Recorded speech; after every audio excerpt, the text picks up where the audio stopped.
This week on The Siren, Dragon Magazine returns, The Witch Hunters hit Kickstarter, the results from the latest D&D 5 feedback survey, an RPG set in an alternate Second World War reality, a really great looking game aimed at kids, a virtual tabletop from Tropical Penguins, and a seriously feel-good ending to this edition.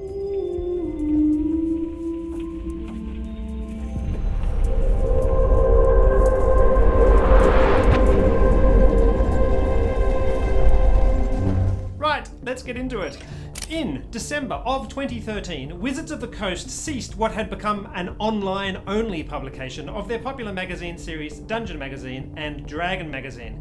At the time, Chris Perkins said the team was focusing on developing 5th edition, and the two supporting magazines were put on hiatus. When the print magazine stopped in 2007, it seemed to me there would be a big hole ready for someone else to fill, but perhaps the market just isn't there.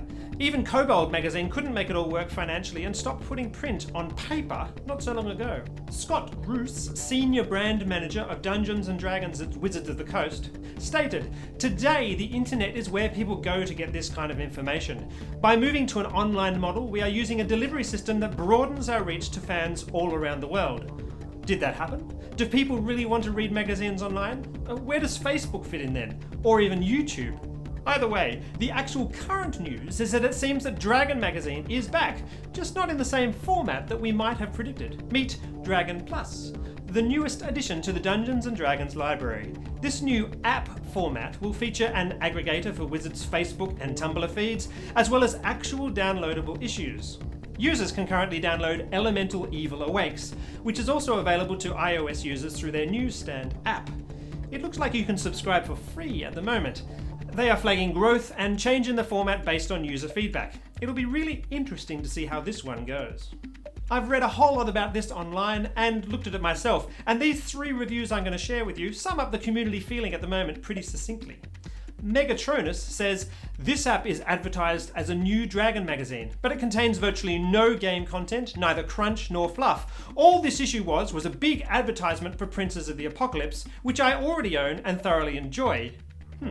And Dr. Germ wrote, "I was totally caught by surprise. I had hoped for a renewal of Dragon and Dungeon magazine series, but this format takes that classic media exactly where it needs to be in 2015. And finally, thepurpleporn.com, a great news site and reviews site, says, "The Elemental Evil Unearth the Deception article pretty much gives away the whole game. Have you seen a movie trailer that revealed nearly everything, including the big twist at the ending? That's this article." Ouch. So, these comments got me thinking about what a magazine is. A lot of the time a magazine like White Dwarf, for example, really is just a nice way of a company letting us know about their latest products. I mean, that's what a talk show is, right? I guess what we kind of want is a bit of an inside look, a behind the scenes view, or some added content that you wouldn't be able to get elsewhere. Anyway, as you all should know, I love being able to hold something papery in my hands while I read, but then I also love being able to browse something or have a good read while I sit and wait for takeaway or sit on a train. The app's not out on Android yet, so that doesn't really help me, but I've looked over friends' shoulders and what I see looks quite pretty. Is this a real start for actual digital content in tabletop RPGs? Apps can be quite popular, so I've heard. So what do you think? Please comment below and let's start a discussion about this. I'd love to hear your opinions. In more ominous news, Witch Hunter, Grand Tome of Adversaries, has just pulled itself out of whatever dark hole it was lying in and crawled its way onto Kickstarter amidst an acrid cloud of foul-smelling fumes. As you may be picking up, this is a very dark and brooding book, which covers some of the most villainous and evil organizations, monsters, and personalities for the successfully kickstarted RPG Witch Hunter: The Invisible World 2nd Edition. Witch Hunter is set in an alternate history of the 1600s, where you play as witch hunters, rooting out corruption and chaos caused by otherworldly demons of hell, and the witches who have sold their souls to them. If you like burning monsters in holy fire, then this may well be the game for you. The game has a very nice Warhammer Fantasy vibe to it, which makes it feel familiar, whilst retaining a level of unique darkness all of its own. With the Kickstarter being for a supplement, you might be concerned that you missed out on the core rules. Well, have no fear. The reward tiers add the rules at a very respectable price level. If you love bestiary books that show numerous hellspawn, demons and witches, then jump on board and support this project. As we reported in the past, Wizards of the Coast have been conducting a survey on the latest edition of D&D. They have just released feedback from the latest round of questions on their website. All in all, people seem pretty happy with the classes covered in this round, with the Barbarian, Bard, Monk, Paladin and Sorcerer. People felt the Sorcerer could do with a few more options. They weren't so keen on the Eberron material, which makes sense because it's just in draft format, with the Warforged and the Artificer likely to see the most change. We here at the Siren are really loving the way Wizards is going about this feedback thing, not only in getting feedback in the first place, but also publishing the results in the way they are. It's making the process kind of fascinating as we're getting a sneak peek into the design process. We look forward to bringing you more news as it appears, but for now, click on the link below and read the full report from the D&D team themselves. If you're the kind of person that spends their days dreaming up what-if scenarios in your head, instead of doing the dishes like I frequently do, then this next RPG is just for you.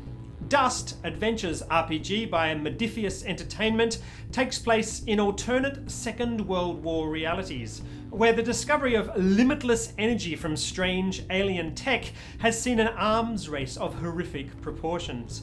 Tanks have given way to giant hulking mechs which stalk across the battlefields of the 1940s, laying waste to everything they see.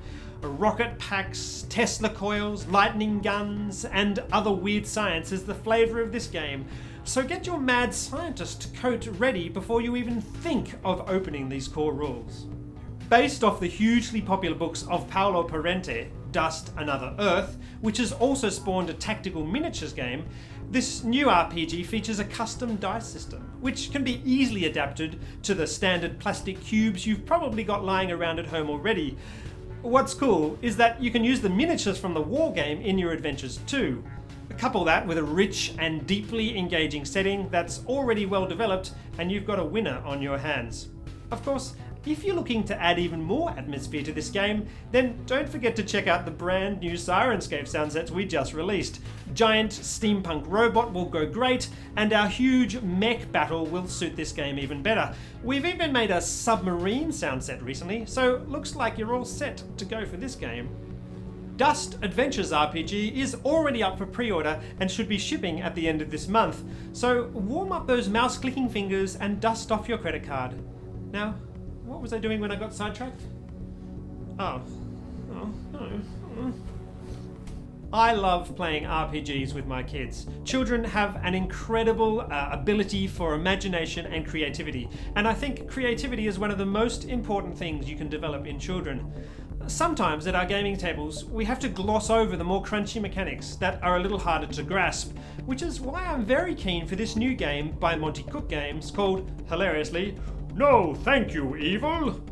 The game is a trimmed down version of the Numenera rule set and is designed to be fast, easy and fun for kids aged 5 and up.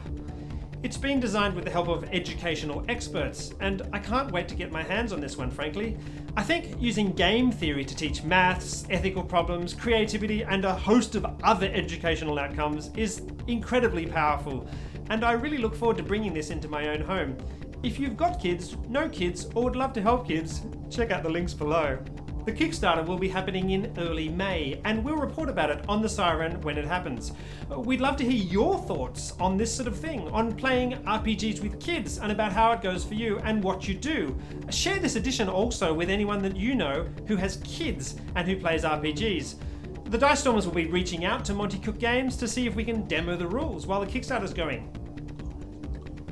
And we'll post about that on our channel, if it happens. Good times ahead.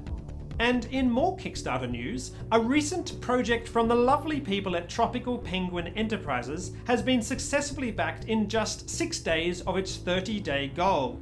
Virtual Tabletop promises an online interactive computer client that allows you to build and customize your own three-dimensional dungeon environments.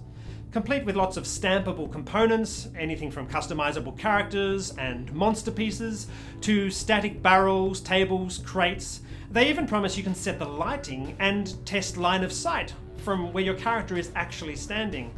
The software is system neutral, with no inbuilt rules or roles. They call this a feature, but I wouldn't be surprised if fans started asking for rules integration pretty soon, if this platform becomes popular. The Kickstarter has already hit several funding goals, with a big one within sight that allows users to import their own models from the outside. $10 gets you in the door with a personalised greeting and a digital copy of all the tiles and tokens used within the client, while $25 gets you full access to the GM client and the player clients for you and 4 of your friends to use, once the beta has been completed. There's more to see via the links below. At the very least, they've made a great looking video, which is well worth checking out. Once you've had a look, come back here and tell us what you think. They look like they've built a lot of this already, but what more do you think they can actually build with the small amount of money they're asking for? And to finish off, here's a seriously good feel-good story for all of you. Paizo has been working with the Butterfly Project in Uganda to supply them with books and accessories for the kids in their youth empowerment program. One of the young players, Patrick, has been so inspired by his new role-playing game hobby, he's going to spend his school holidays teaching other children in rural villages how to play, because, in his own words, of the imagination and the confidence it gives you to be a good leader. You've just got to watch this linked video. It will really inspire you. Then share the video and/or donate to tick your good deed for the day. And remember, small groups of committed people can change the world. Well, that's all for this big edition of The Siren. Thanks again to Abhishek, and to Jenny this time, for writing great articles. Don't forget you can email us at thesiren@gmail.com when you have something newsworthy. The more you can write like I talk, the less editing I have to do. I will, however, fact check you as carefully as I can, so don't try and pull any Swifties. Please do share this video now with others who you think might be interested to hear what's in it. Make sure you subscribe to the Dice Stormers channel and check out the dozens of fantastic actual play videos out there. I've put links to a couple of my favourites in the comments below. See you next time, and until then, may all your roles enhance the world.